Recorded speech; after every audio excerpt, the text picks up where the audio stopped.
Parce qu'ici, on vient de voir, alors, vous allez essayer un peu de m'expliquer, comme je disais, expliquer pourquoi on peut bien parler des escargots différentes pour l'escargot lévrogie et défrogie. Vous allez m'expliquer cela. Euh, je préfère, est-ce que vous m'avez promis que vous devez avoir un groupe WhatsApp? Ce n'est pas facile, ce n'est pas difficile d'avoir un groupe WhatsApp. Là, parce que je peux avoir la facilité de vous envoyer, n'est-ce pas, chaque fois les liens, parce que je ne vois pas votre CP. Votre CP n'est pas visible. Il ne peut pas, ça ne dérange pas qu'on puisse avoir le cours, même s'il n'est pas là, ça vous bien. Mais vous pouvez faire un groupe WhatsApp comme ça. Dès que j'ai un lien, j'envoie à tout le monde une fois pour toutes. Et vous pouvez aussi, si vous avez un groupe WhatsApp, vous pouvez me répondre. Vous m'envoyez vos questions, vos réponses, un peu me donner une petite idée. Ou soit vous pouvez prendre mon courriel, mon numéro de téléphone. Vous en avez déjà dans les plans de cours et vous m'envoyez un peu les réponses parce que je vais voir comment vous réfléchissez. Ça fait partie donc de l'interaction réciproque. Hein, je vois s'il y a eu vraiment une bonne interaction avec vous, si vous avez bien compris. Expliquez pourquoi on peut bien parler d'espèces différentes pour les escargots, les vrogides et les exogides. Deuxième question, mettez en lien la localisation d'espèces étudiées et la vulnérabilité respective aux prédateurs des deux formes d'escargots. Enfin, sous forme d'un schéma fonctionnel, résumé les étapes ayant pu permettre la formation d'une espèce d'escargot lévrogire à partir d'une population d'escargots d'extrogir. Voilà, ça, ce sont vos questions que je vous donne. Ça va côté. Ça, c'est le premier texte que je vous donne en rapport avec ces chapitres. L'impact de l'environnement sur l'hérédité. L'impact de l'environnement sur relation environnement-hérédité, relation environnement-gène, relation environnement-ADN. Voilà. Ça, vous devez me répondre.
Est-ce que les sons de la petite vidéo, est-ce que vous écoutez ou vous attendez? Est-ce que les sons est quand même bon? Ah, les sons ne sont pas bien. On n'entend pas, on va plus. Il n'y a pas de son, hein? Je vais répondre. Ok, d'accord, c'est pas grave. Donc ici, au fait, on est en train de montrer comment est-ce qu'on fait l'analyse de l'ADN. Comment est-ce qu'on fait l'analyse de l'ADN? Parce qu'en fait, tout ce qu'on vient de voir, lorsqu'on étudie l'ADN, il y a des applications. Par exemple, vous avez ici le test de paternité. On peut voir pour identifier si la victime, voilà. Voilà, ici, c'est ce qu'on est en train de nous expliquer ici. Donc, pour faire l'analyse de l'ADN, on doit se procurer de l'ADN. Voilà, ici, vous avez la molécule d'ADN qu'on trouve dans des cellules, n'est-ce pas? Lorsqu'on prélève des cellules épithéliales de la bouche, vous pouvez trouver de l'ADN là-dedans pour faire toutes les analyses. Ici, on vous montre comment la forme de l'ADN l'ADN est formé, c'est comme une échelle avec deux brins, comme je vous disais. Voilà. Et les deux barres au milieu, c'est ce qu'on appelle les ponts hydrogènes. Ça, c'est la forme de l'ADN, la forme enroulée, comme l'hélice, regardez. Voilà, vous avez des bases azotées. On a vu ça. Ça sont des bases azotées. Nous avons la thymine, adénine, guanine, cytosine, guanine, adénine, thymine. Alors, le séquençage, c'est quoi? C'est ce qu'on appelle dresser la carte de l'ADN. Voilà.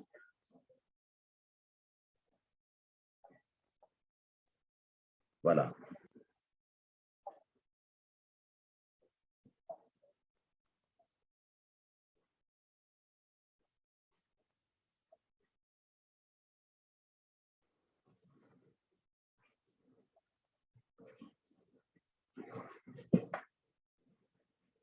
Voilà. Là, vous avez vu quand même comment se présente l'ADN. Voilà, ça c'est l'ADN. À partir donc d'ici, les empreintes digitales, vous voyez les empreintes digitales ici, on peut aussi faire des analyses d'ADN à partir des empreintes digitales. Les empreintes digitales, même le vrai jumeau, ils n'ont pas le même empreinte digitale. Même le vrai jumeau. C'est vraiment digital et c'est spécifique pour chaque individu.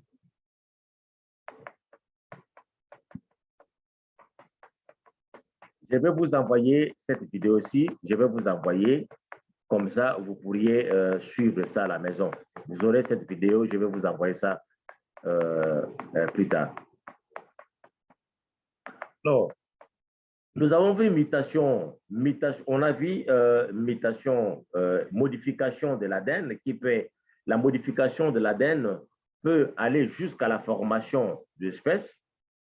On a vu des escargots d'extrogir et lévrogir, une modification pour la survie de l'espèce dans les milieux en présence des prédateurs. Ça, nous avons vu ça. On peut savoir une mutation et évolution. Et aujourd'hui, mutation et évolution, nous avons les cas, par exemple, des variants.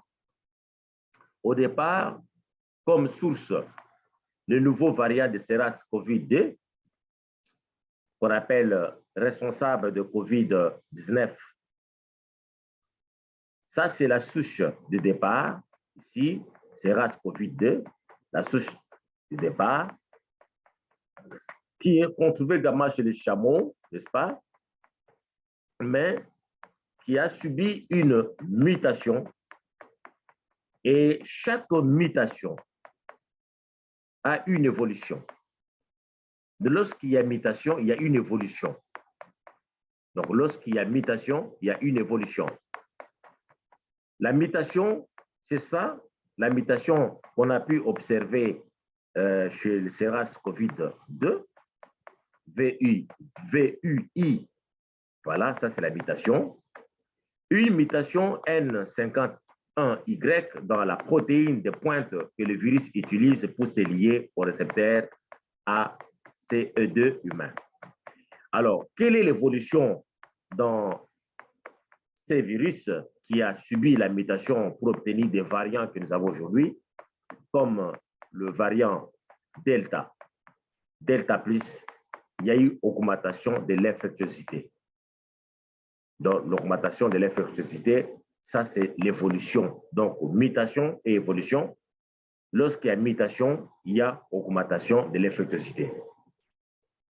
Alors, pour découvrir cette différence ou découvrir les variants, on fait ce qu'on appelle le séquençage génétique de l'échantillon positif de COVID-19.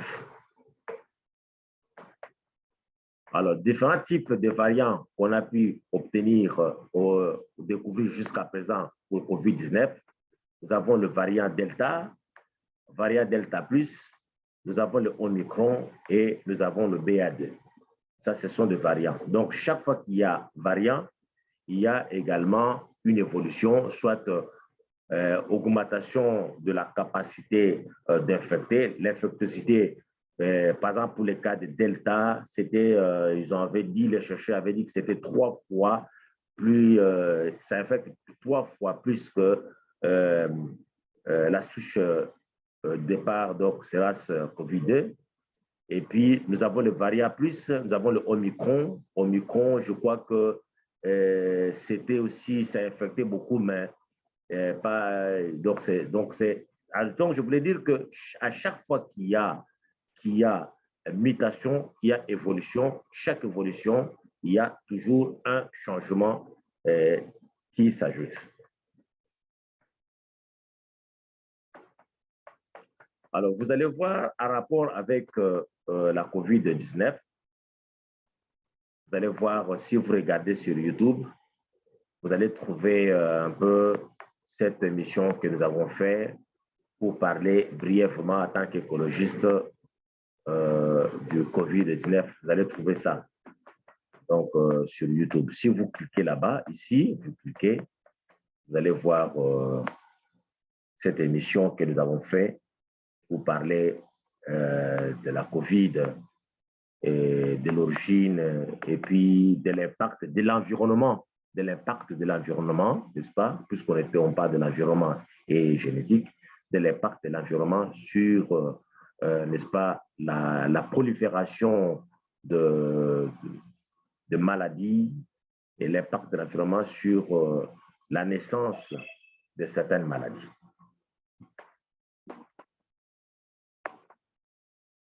Nous avons fini donc le chapitre sur la chimie de la vie, hérédité, relation, hérédité et l'environnement. Nous avons démontré, nous allons commencer le chapitre que nous avons prévu aujourd'hui, les cycles cellulaires, on va voir ça aujourd'hui. Et puis on ne pourra pas finir, mais du moins on va commencer pour finir la semaine prochaine. Ça, je vais fermer.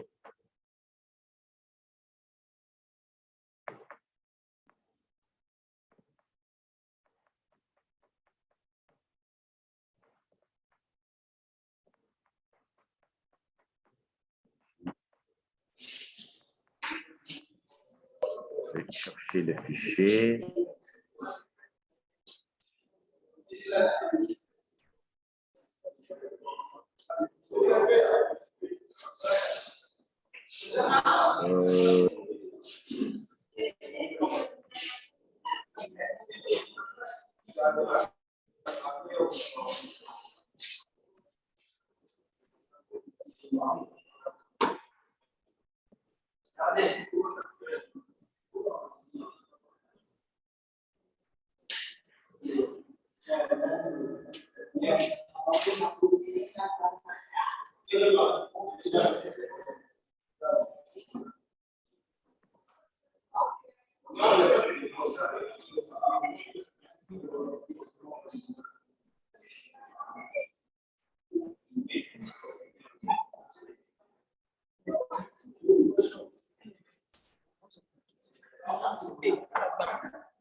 Est-ce que vous avez vu,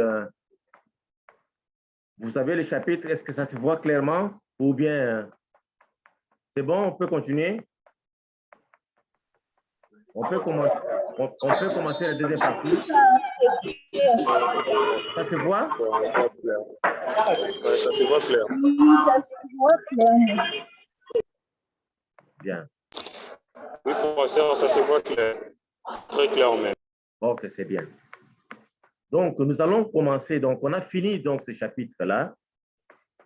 Aujourd'hui, nous allons voir le cycle cellulaire, l'origine génétique de la diversité et du cancer. Oui. Une question, Acha Tadé veut poser une question. Professeur, excusez, il n'y a pas de pause? De quoi? Des pauses. Une pause. Oui. Une pause. Oui.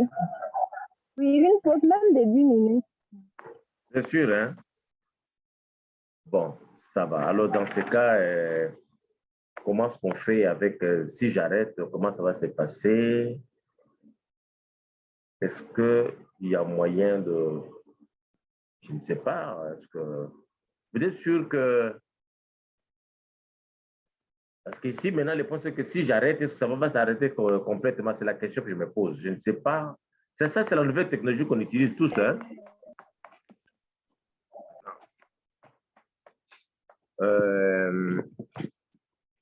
Comment on va faire maintenant ici?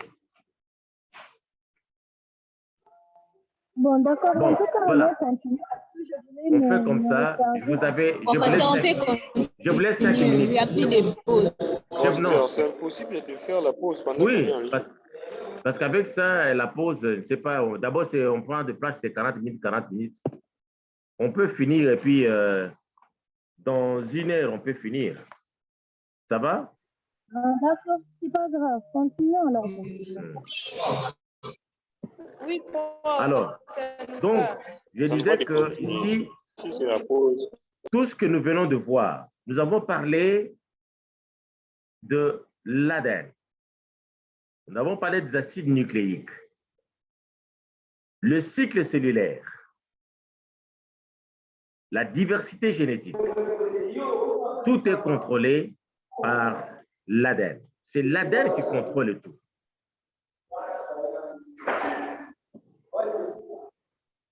Alors,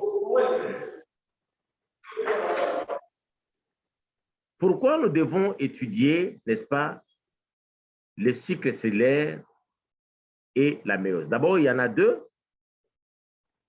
Nous avons la mitose et nous avons la méiose. Ça, c'est juste une petite révision parce que vous connaissez déjà ça. La mitose que nous appelons division équationnelle, à partir de la mitose, nous avons une cellule. Lorsque cette cellule se divise, on obtient 2 cellules filles qui se ressemblent, qui partagent le même matériel génétique. La méiose, c'est la division réductionnelle. Avec la méiose, il y a réduction du nombre de gamètes.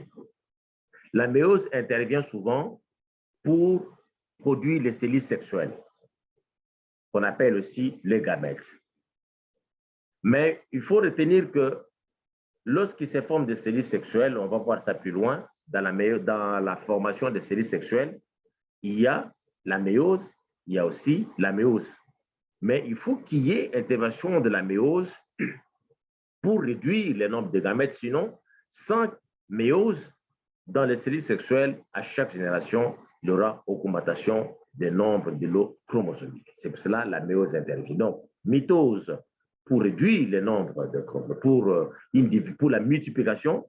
On va voir plus loin l'importance de la mitose, la cicatrisation, le renouvellement des cellules, par exemple, les cellules de la bouche, cellules épithéliales de la bouche, le renouvellement des cellules lorsqu'on se blesse, le renouvellement des cellules, c'est ça, c'est grâce à la mitose. Alors, pourquoi la mitose et la méiose? D'abord, l'importance, pourquoi? C'est pour la reproduction.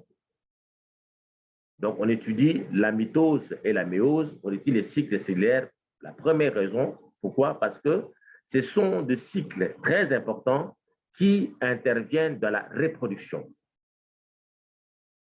Donc, il n'y a pas reproduction sans ces cycles. Le cycle cellulaire, sans le cycle cellulaire, il n'y a pas reproduction, il n'y a pas pérennité de l'espèce. Donc, la reproduction. La mitose et la méiose, ou les cycles cellulaires d'une façon générale, interviennent dans la croissance et développement des organismes. Donc, croissance et développement des organismes. Alors, quand nous naissons, regardez, dans la croissance et le développement, au départ, c'est un œuf qui se forme qu'on appelle le zygote. Le zygote qui est issu de l'accouplement de mâle et femelle. Ce zygote qui va se multiplier, qui va se diviser, cette cellule qui se divise plusieurs fois, Et c'est là grâce aux mitoses successives. Mitose un peu particulière qu'on appelle la segmentation. Donc, pourquoi la mitose et la méose? C'est pour la reproduction, c'est pour la croissance et développement, et c'est pour la régénération de tissus. Quand vous vous blessez, par exemple, c'est grâce à la mitose que vous avez la cicatrisation de la plaie. Donc, sans mitose, la plaie ne cicatrise pas. Mais la cicatrisation de la plaie, cette régénération des tissus est contrôlée toujours par l'ADN. C'est l'acide désoxyribonucléique qui contrôle la reproduction, la croissance et développement, la régénération des tissus. Tout est contrôlé par l'ADN. Et ça ne se passe pas de la même façon. Cette croissance, cette reproduction varie d'un individu à l'autre, d'un organisme à l'autre.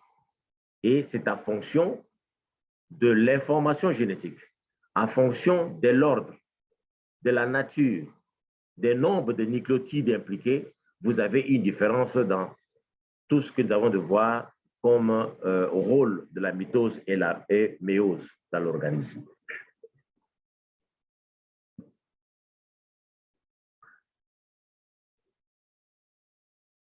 Alors, entre mitose dans le cycle cellulaire, nous avons dit qu'il y a mitose entre deux méoses, deux mitoses, je voulais dire. Nous avons une phase mitotique. Là, donc, la phase mitotique alterne avec l'interphase au cours du cycle cellulaire. Donc, pour passer d'une mitose à l'autre, il y a une phase qu'on appelle interphase. Et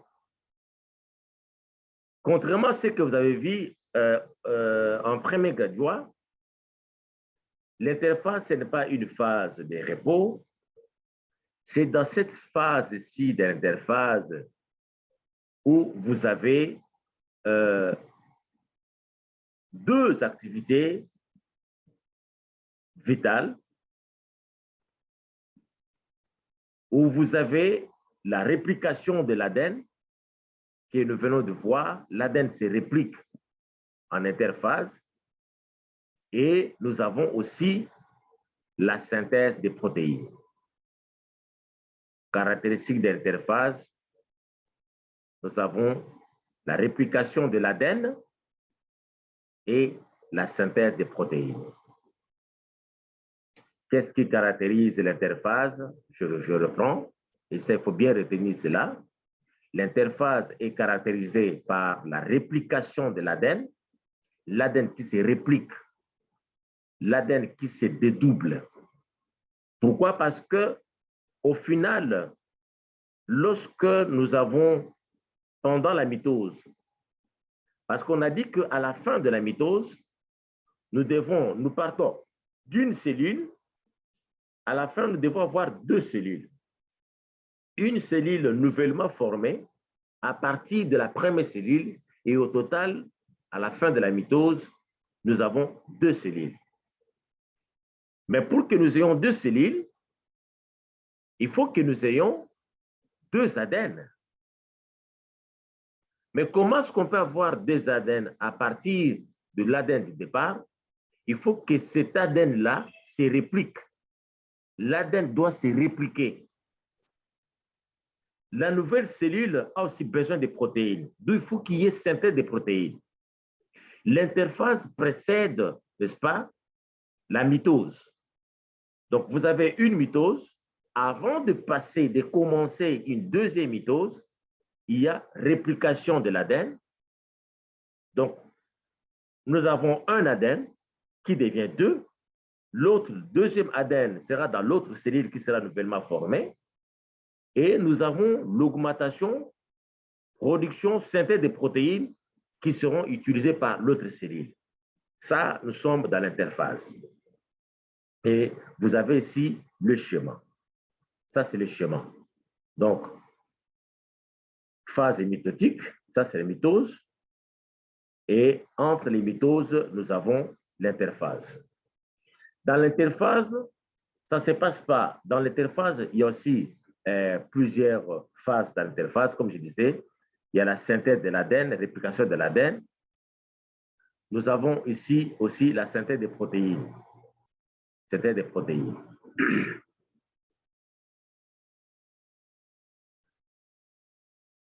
Voici comment ça se présente la mitose d'une cellule animale. Ça, c'est en détail. Nous avons la phase GD de l'interphase. Qu'est-ce qui se passe dans la phase GD de l'interphase? Nous sommes là, ici. Nous sommes ici. Qu'est-ce qui se passe ici? Parce que dans l'interphase, nous avons la phase S, la synthèse des protéines, la phase G2 et la phase G1. Alors, qu'est-ce qui se passe maintenant dans la phase GD? Voilà ce qui se passe dans la phase GD. Nous avons les rayonnements des astères. Les astères qui commencent à rayonner. Les astères qui rayonnent comme des étoiles. Ça commence à rayonner. Ça, c'est dans la phase GD. Nous avons les rayonnements des astères. Les astères qui forment les centrosomes. Voilà. Et à ce moment-là, dans les noyaux, nous n'avons pas de chromosomes, mais nous avons plutôt des chromatines. Des chromatines. Des chromatines.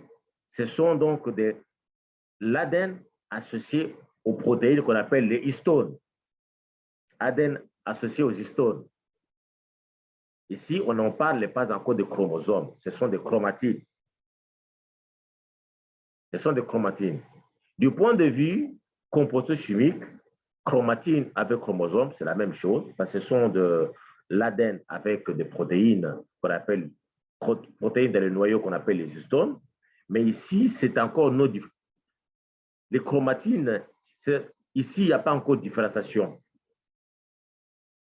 Il n'y a pas encore de différenciation. Vous allez voir que ici, lorsqu'on arrive à la prophase, il y a la formation comme caractéristique ici, la formation des fuseaux de division. Les fuseaux de division se forment à partir des astères qui rayonnent, forment des fuseaux de division. Et puis, les chromatines, n'est-ce pas? Regarde comment ça commence à se différencier. Il y a l'épaississement des chromatines. Les termes qu'on utilise ici, on parle de chronomonément. Comment je peux écrire, je n'ai pas mon stylo ici. Bon, ben, ce n'est pas grave. Je vais vous envoyer ça même si vous avez votre groupe WhatsApp. Chronomonément. Comment je peux écrire dans la discussion? Je vais écrire attendez.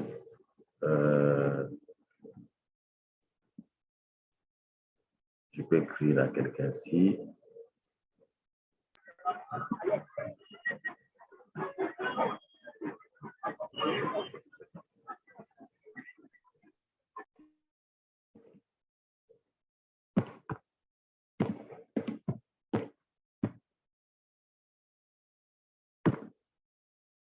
Voilà, j'ai envoyé à Cynthia Yanni.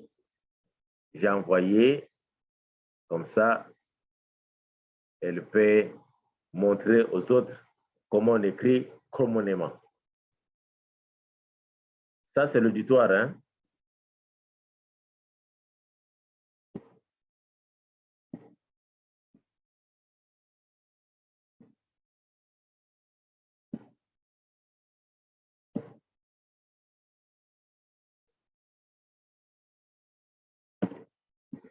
Voilà, je vais écrire ça au moment.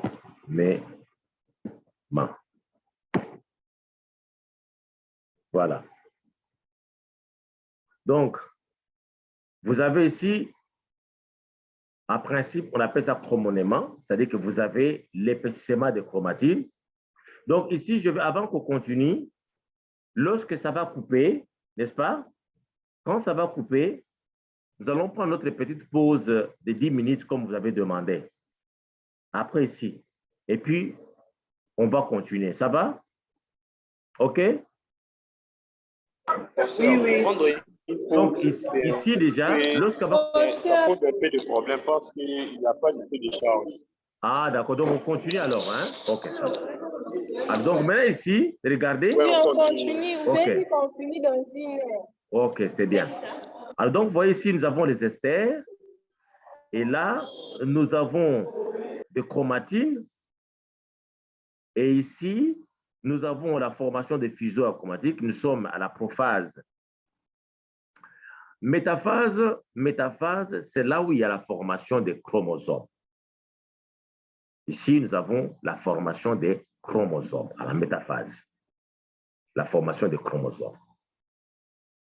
Ici, les chromosomes se forment. Alors, maintenant, voilà, là, c'était prométaphase. Regardez, ici, nous avons la plaque équatoriale qui se forme, les chromosomes qui se mettent au centre. Ça, ce sont des trucs vraiment élémentaires que vous devez retenir. Et normalement, lorsqu'on observe, par exemple, au microscope, on peut voir sur le microscope. Voilà ce que vous allez voir, mais schématiquement, voilà, c'est ça. Donc, vous avez les chromosomes qui se mettent juste, qui forment la plaque équatoriale, donc l'alignement au centre des chromosomes. À l'anaphase, nous avons la migration vers les pôles des chromosomes. Les chromosomes migrent vers les pôles.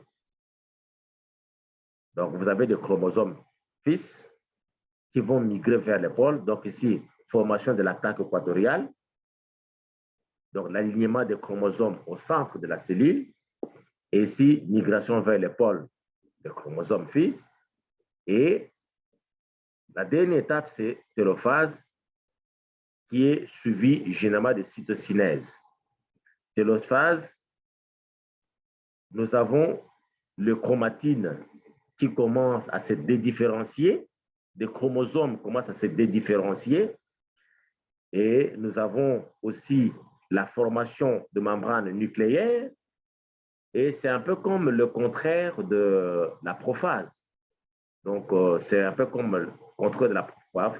Et puis, la différence, c'est qu'ici, nous avons à la fin une cytokinèse, c'est-à-dire que nous avons une division par scisciparité, c'est comme une bactérie, une bactérie qui se divise, une division par scisciparité, étranglement du cytoplasme de cette cellule qui va s'étrangler, qui va se diviser par scisciparité comme chez les bactéries pour former des cellules filles. Voilà, ça c'est la mitose. C'est ça qui se passe dans la mitose. C'est le schéma.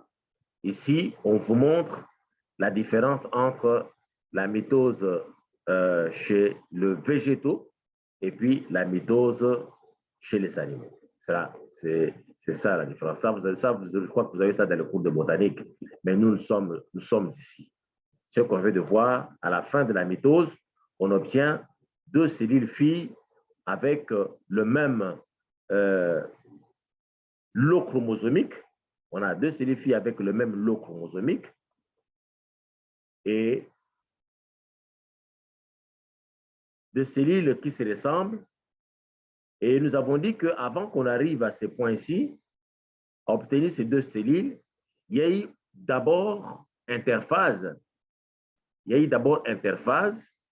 Et c'est dans l'interphase qu'il y a réplication de l'ADN. C'est dans l'interphase qu'il y a aussi synthèse des protéines. Donc, ça vient avant que la mitose commence.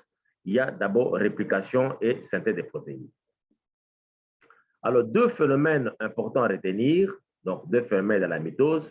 Nous avons le phénomène nucléaire et le phénomène cytoplasmique. C'est-à-dire, avant que ce qui se passe lorsqu'il y a mitose au niveau dans les cytoplasmes, il y a la formation de fuseaux chromatiques à partir des astères qui commencent à rayonner. Ça commence à rayonner. Ici, là, nous sommes dans la phase G2. Ça commence à rayonner. Il y a la formation de fuseaux parce que sans ces fuseaux, les chromosomes fils ne peuvent pas aller vers le pôle pendant l'anaphase. Ça, c'est un phénomène qui est cytoplasmique. Donc, ce qui se passe dans les cytoplasmes pendant la mitose, il y a la formation de fuseaux. Les fuseaux qui se forment, ce sont ces fuseaux qui vont fixer les chromosomes fils pour les amener vers les pôles pendant l'anaphase. Alors, dans le phénomène nucléaire, il y a la disparition de la membrane nucléaire qui disparaît pour réapparaître plus tard à la télophase. La membrane nucléaire disparaît. Les chromatines deviennent des chromosomes. C'est-à-dire qu'il y a la différenciation des chromatines qui passe par les chromonèments pour donner des chromosomes. C'est toujours du point de vue composé chimique, c'est toujours la même chose. Ce sont de composés, des molécules, des chromosomes sont des molécules. Ce sont des macromolécules constituées des protéines qu'on appelle histone et l'ADN. L'ADN associé aux histones forme la chromatine et cette chromatine devient chromosome quand elle se différencie, quand elle s'épaissit et c'est pendant la métaphase qu'on observe le chromosome. C'est pendant la métaphase. On peut observer lorsque le chromosome forme la plaque équatoriale, c'est à ce moment-là qu'ils deviennent visibles. À retenir, la plaque cellulaire ou équateur cellulaire provient de sécrétion golgienne. La plaque cellulaire ou équateur cellulaire, vous voyez, pendant la métaphase, il y a une plaque qui se forme. C'est autour de cette plaque qu'il y a alignement des chromosomes.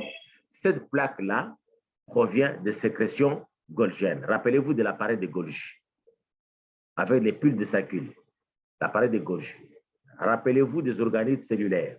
Donc, ça provient, n'est-ce pas, donc, de sécrétion golgienne. La plaque donne naissance à la paroi cellulaire. Ça, c'est, ici, nous sommes dans les cas de cellules végétales. La paroi cellulaire provient d'où? De la plaque qui donne naissance à la paroi cellulaire. Chez certains organismes, la division du noyau, la karyocinèse, c'est ça qu'on appelle, donc la division du noyau, c'est la karyocinèse, n'est pas suivie de la cytocinèse. Donc, la division du noyau n'est pas forcément suivie de la cytocinèse, c'est-à-dire que la division de la membrane cellulaire ou du cytoplasme. Donc, la division du noyau n'est pas forcément suivie de la division de la membrane cellulaire ou division du cytoplasme. Ce n'est pas suivi. Ça les tout reste ensemble. C'est le cas des drosophiles. Les drosophiles, hein? C'est le cas aussi des zygotes. Les zygotes, la segmentation, c'est presque la même chose. Vous avez des divisions de noyaux, mais qui n'est pas forcément les tout restent ensemble. Vous avez la première phase de la segmentation, vous avez des divisions, mais qui ne sont pas des divisions mitotiques, mais qui ne sont pas forcément suivies par la séparation, n'est-ce pas, de membranes cellulaires. Ici, vous avez, comme les cas où il n'y a pas de cytocinèse, de division de la membrane cytoplasmique, nous avons chez les hémicètes. Alors, cela mène à la formation des cénocytes, masse cytoplasmique contenant